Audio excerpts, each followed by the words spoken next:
now, with that familiar theme song, it's time to go out to the other coast of the United States, out there in, where are you, in L.A. tonight, or San Francisco? Yeah, Los Angeles, it's the city of dreams, my friend. Yes, and it's a time for Michael Snyder and his Culture Blast, movie review, whatever thing he wants to call it. Yes, Michael.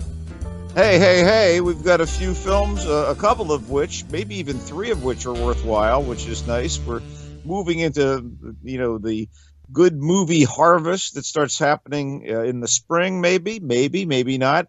And actually, there's a bit of a backstory to one of these films, which is by the terrific writer-director Alex Garland. I say this because he's made one of my favorite films of the past 10 years, Ex Machina, which is a cautionary tale about AI, which got a lot of attention and managed to be one of the most exciting, scary, tense, and flat-out prescient films I've seen in a very long time.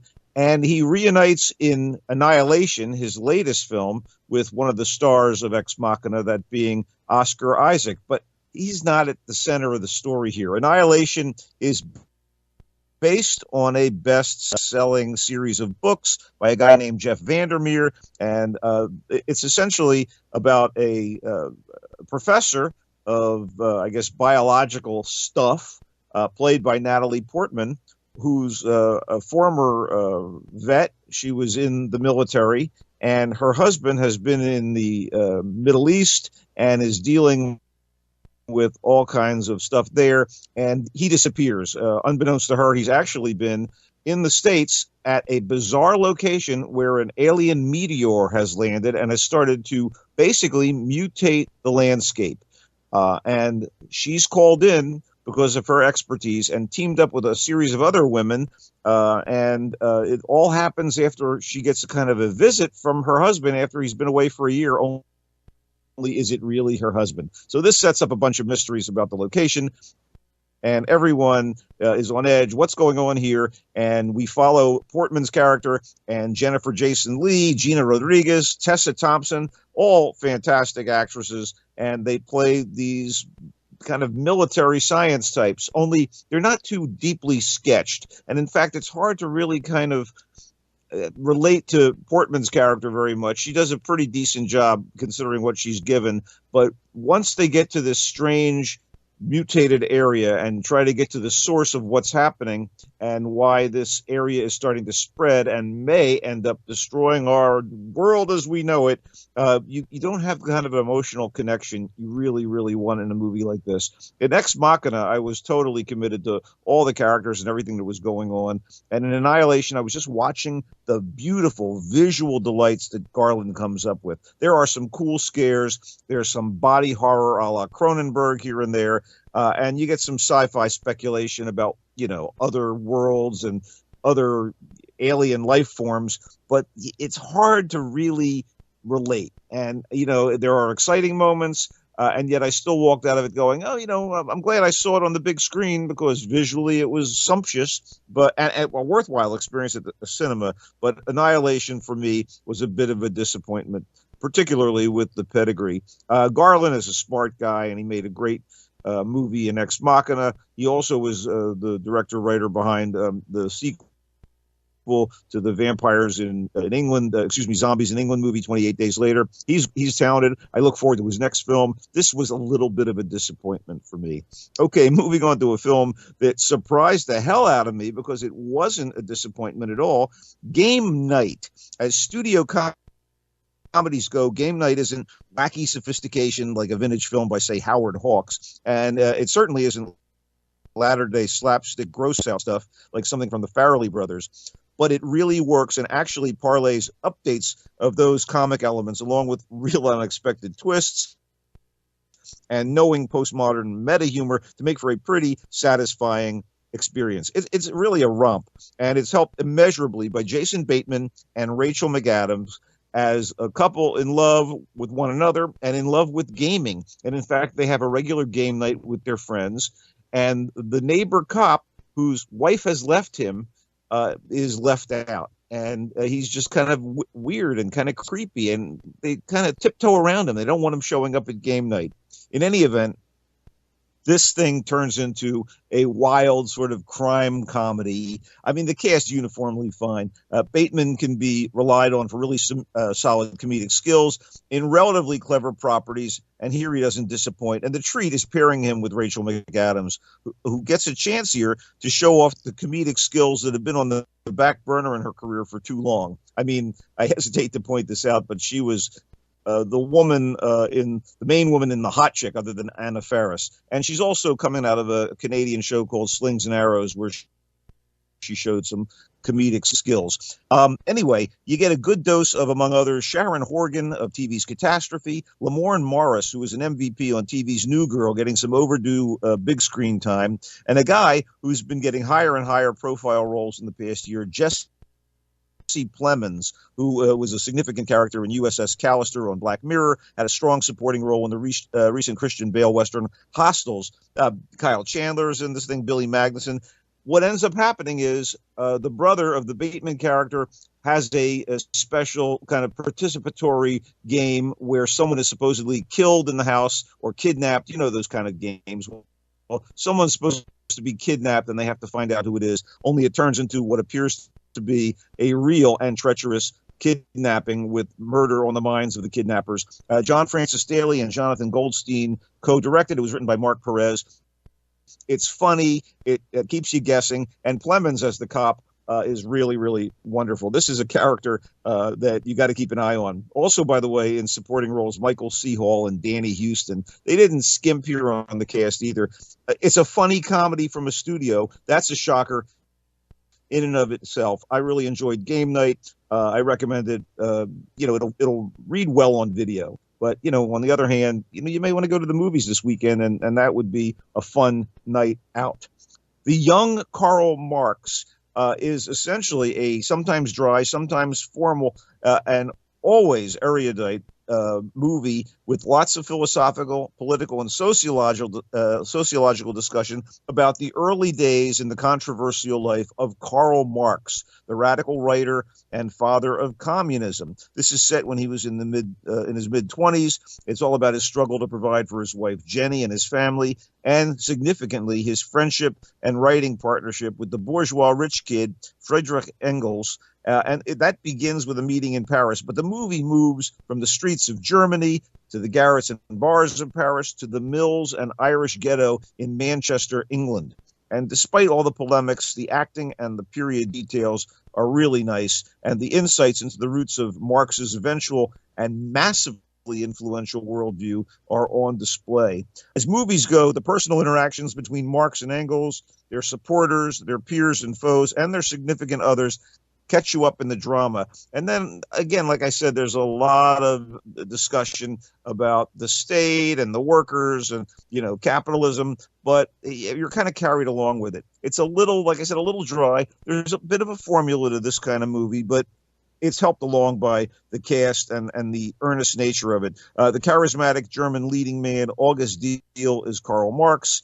Stefan Konarski is Engels. Vicky Krieps, who is the muse in Phantom Thread, is here as Jenny, who comes from an aristocratic family but is, in love with Marx and gives that all up for him and making a family with him. Olivier Gourmet and the British actress or Irish actress Hannah Steele plays Engels' surprising love interest. He's the son of a mill owner, and he falls in with one of the workers. I thought it was pretty cool. Set in the mid-1800s, in the Industrial Revolution. It may not be to everyone's taste.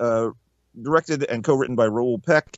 There are subtitles. It's in a number of different languages, but I thought The Young Karl Marx was very engaging and very, very instructive.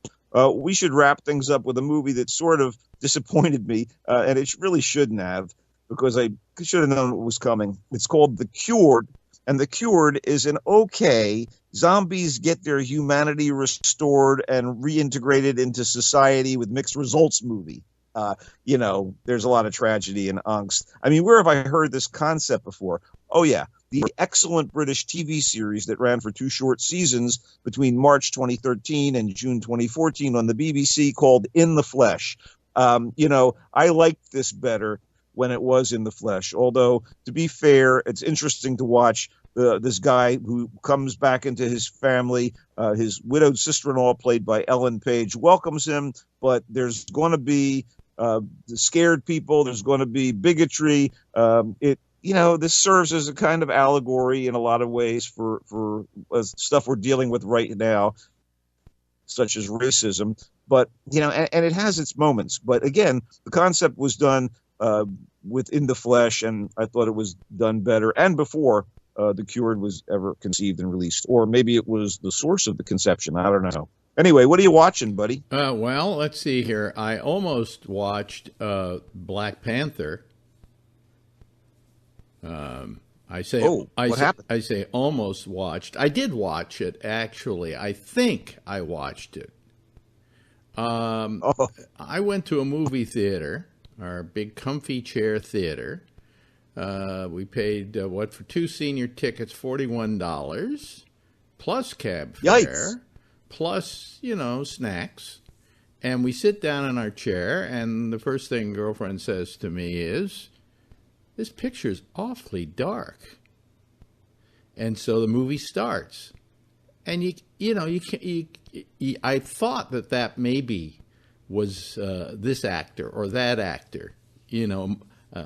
I thought it took girlfriend 5 minutes to realize that one of the characters was Martin Freeman. That's how bad the picture was. Oh my God! So I went down to the snack bar and I complained, and this guy came up with me and he said, "Well, I changed the bulb just 2 days ago." And I said, "Well, I don't know what's happening." And I showed him the screen. And he says, "Oh, well, this is a very dark movie."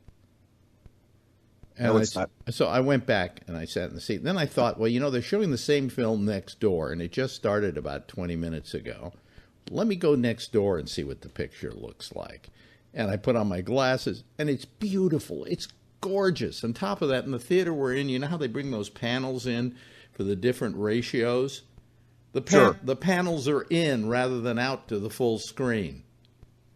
So I go down and I say, "Let me talk to the general manager." And I drag him up. I say, "First, let's go to theater 3, okay?" And we go and look at the picture in there, and it's gorgeous.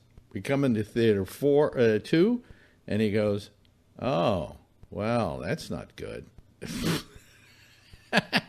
And I said, "No, it's not good." He said, "Well, what do you want to do about it?" He said, "I'll give you some tickets for another film when the film's over with." He said, "But I can't stop the movie now because it's already started." And I said to myself, you know what you should do for these people who paid this kind of money to see this movie, which, by the way, advertises itself as being very bright in colors and richness and so on, that this audience deserves to see it properly. You should just get up and say, "We're going to stop the film. We're going to make some adjustments so that you can see it better. You haven't been seeing it right." But the funny part was they didn't do that, of course. And then at the end of the film, people applauded. Now, nobody except me thought to get up and go down and tell them the picture looked like shit. And I mean, it looked like shit. I mean, it was terrible. It's distressing. I'm a real bug about aspect ratio. When they have the panels wrong, I'm furious. If I don't get the full vision that the director intended, I feel like I've been cheated. Yeah, so this sounds like that and worse. This was the same theater that a few months ago we went to see a film there, and it was supposed to be in 3D, and the film starts, it's not in 3D. And I go down and I complain about it, and they go, "Oh, well, maybe that's not the 3D showing." I said, "Yes, it is." And they looked at the thing. "Yeah, it is the 3D. I said, "You're not showing it in 3D. I mean, what's with people and projection these days? They don't give a shit. They don't give a shit. And at the prices you're paying, you deserve to get the best possible experience, Exactly. This is a point. If you are going to compete with the streaming services and you're watching stuff at home, I'm going to actually bring up something I haven't had a chance to see, but I'm excited about from Netflix called Mute, new Duncan Jones film. So I'm excited about that. But I wouldn't mind seeing it in the theater if it was properly shown in the theater. On the other hand, how much competition is there? You can watch hours, thousands and thousands of hours of things at home. So the experience at a movie theater has to be a good one. You have to get bang for your buck. So I'm going to say this openly to the movie companies. As soon as this thing comes out on the internet in a bootleg, I'm going to download it and watch it properly. And if you want to come get me, fuck you. You cheated me out of my money. Right. There you go. I mean, I would recommend it's a terrific and colorful film, and it's horrible to think that you had to see it like that. I have certain problems with it ethically, but otherwise it's a very I think it's a good film. It appeared to be it isn't really an action film as much as it's a film about exposition and people and things like that. So, it's right. Kind of a poor man's Lion King. Great characters. I think it's a rich man's Lion King. Have you looked at these box office receipts? Yeah, right, exactly. Well, I'll tell you, but the thing is that what I felt, the only thing that bothered me about it is that if I were black and I was seeing Africa being portrayed in that manner, I would be bothered by the fact that the only reason why this country, this part of Africa is so important is because they're so technologically advanced because of a meteor that hit them, all right? And that there were rich cultures in Africa with rich music and religion and all those things, and none of that is portrayed. No, you got to take the black man and make sure that he's really far advanced, because then you can make him relevant. You know what I'm saying? This is interesting. Yeah, this is interesting. This suggests that Wakanda benefited from affirmative action in the form of a meteor. In the form of a meteor, yeah. If Wakanda had simply been this very evolved civilization because they had art and culture and things like that, and the things that did happen, even guys in the middle of the densest part of the jungle wearing loincloths had culture, and that's what blacks need to see portrayed on the screen. That's what the world needs. And this was this was fine. I know they had to make him a superhero and he had to have special suits and things like that. But it just, from the standpoint of everybody going, oh, finally a black superhero. Well, listen, you had Luke Cage a couple of years ago, for crying out loud. Well, you had Blade, you had the Meteor Man. Yeah. But what's interesting also about this is, let's not be too hypercritical about it, because it does show the high intellect of the little sister. Shuri, Black Panther's little sister, is a genius and has taken advantage of the circumstances. Man, again, this sounds like an affirmative action. She's taken advantage of the boon of the meteor that came and hit Wakanda thousands of years ago. In any case, I thought it's a pretty wonderful film as the genre goes. Yeah, as the genre goes, I would imagine if I can see it, it would look really good. Oh yeah, you'll enjoy it when you see it. The few moments I saw in the other theater with my glasses on, it was gorgeous and rich in color, and and if I was the director and I were the art people in that film, I would be so pissed at the way this thing was projected, because I worked so hard on a film to have some idiot fuck it up and just say, well, we're not going to stop it because we can't stop it in the middle of the film. Yes, you can. I've been in theaters where it's been projected badly, and they stop the film and they say, we want to show you the best possible picture we can. So anyway, that was my thing at the movies. And well, there you go. Again, as I mentioned earlier today on Netflix, Mute, which is a new film by Duncan Jones, who did the wonderful movie Moon. Yeah. And you can check that out. And you can check me out on Twitter at Culture Blaster and on Facebook at Michael Snyder's Culture Blast page. Hopefully we'll be back next week with more reviews. Okay. Thank you very much, Michael. And stay tuned now, because there's more GABNet coming right up.